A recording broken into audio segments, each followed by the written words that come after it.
اعلیٰ خیبر پختونخوا سہیل افریدی بھی پہنچ چکے ہیں.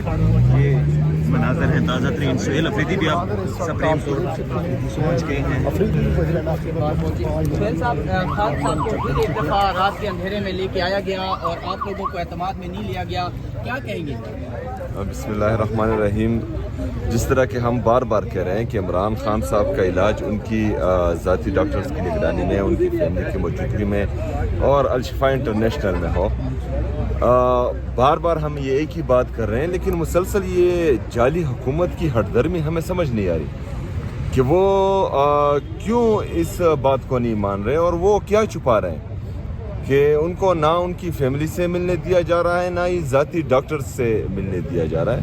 اور میرے خیال میں اس طرح کی ہٹ درمی ملک کے حالات خراب کرنے کے مترادف ہیں. ان کو چاہیے کہ عمران خان صاحب کا جو قانونی حق ہے کہ ان کی مرضی کے مطابق ان کے ذاتی ڈاکٹرز اور ان کی فیملی کی موجودگی میں ان کا علاج ہو، لیکن سمجھ میں نہیں آ رہا کہ یہ لوگ کیا چھپانے کی کوشش کر رہے ہیں. سر یہ بتائیے گا کہ خان صاحب کو جب لے کے آیا گیا تو ان کے ڈاکٹرز کہتے ہیں یہ 45 منٹ کا پروسیجر ہے ہی نہیں، 1.5-2 گھنٹہ لگتا ہے. اور رات کو بھی ڈاکٹر آصف یوسف صاحب کا ایک ویڈیو پیغام آیا، اس میں یہ کہا گیا کہ اس ہاسپٹل کے اندر کوئی ایسا بندہ ہے ہی نہیں جو کہ ماہر ہو اس چیز کا، لیکن اس کے باوجود بھی پیمز میں لے کے آیا گیا ہے. آپ کی بات کیوں نہیں مانی جا رہی؟ شفا انٹرنیشنل کی طرف کیوں نہیں لے کے جا رہے ہیں؟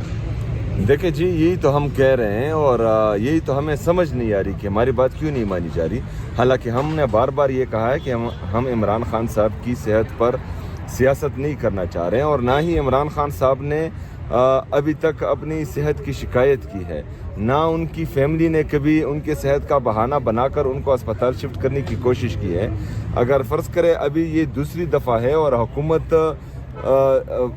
چپکے سے ان کو دوسری دفعہ اسپتال لے کر آ رہی ہے، تو اس کا مطلب ہے ان کی آنکھ کا مسئلہ سیریس ہے. اور جب مسئلہ سیریس ہے تو پیمز ہاسپٹل میں ریٹینا کا اسپیشلسٹ ہے ہی نہیں، یہ سرے سے موجود ہی یہاں پر نہیں ہے. اگر کوئی بھی ہے وہ معمولی ڈاکٹر ہوگا. تو ہم بار بار یہ کہہ رہے ہیں کہ الشفا انٹرنیشنل ہاسپٹل میں ہم مطمئن ہوں گے ان کی ذاتی ڈاکٹرز کی موجودگی میں، ان کی فیملی کی موجودگی میں.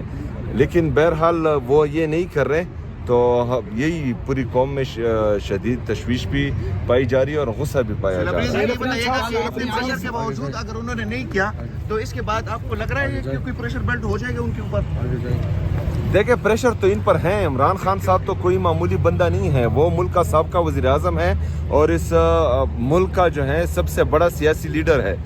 تو اگر فرض کریں ان کی صحت کے ساتھ مذاق کیا گیا تو یہ پریشر آلریڈی ان پر ہے، اور اسی دباؤ کی وجہ سے جو ہے وہ ان کی تصویر بھی باہر نہیں آنے دے رہے ہیں. تو دباؤ اور پریشر ان پر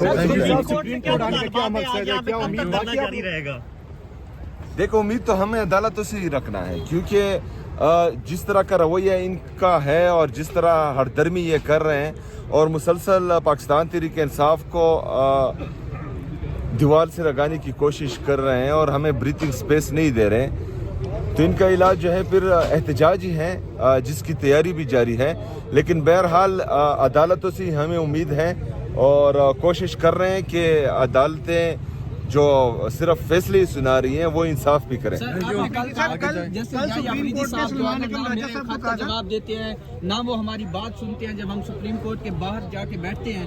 تو دوسری طرف اگر آپ کی پشاور ہائی کورٹ کی بات کی جائے تو آپ نے 24 گھنٹے میں دھرنا جو ہے آئی جی صاحب کو حکم ملا کہ ختم کروایا جائے تو وہ ختم ہو گیا. تو کیا سمجھتے ہیں یہ عدالتوں کا دورہ میعاد؟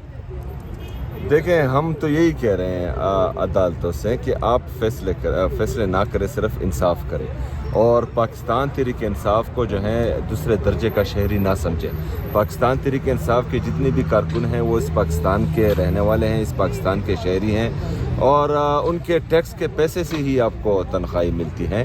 تو میرے خیال میں جس طرح پاکستان تحریک انصاف اداروں کی عزت کرتی ہے اور عمران خان صاحب نے ہمیں ہمیشہ اداروں کی عزت کرنا ہی سکھایا ہے، تو اداروں کو بھی چاہیے کہ وہ جو ہے تھوڑا سا احساس کریں اس چیز کا. باقی میں کیا کہہ سکتا ہوں.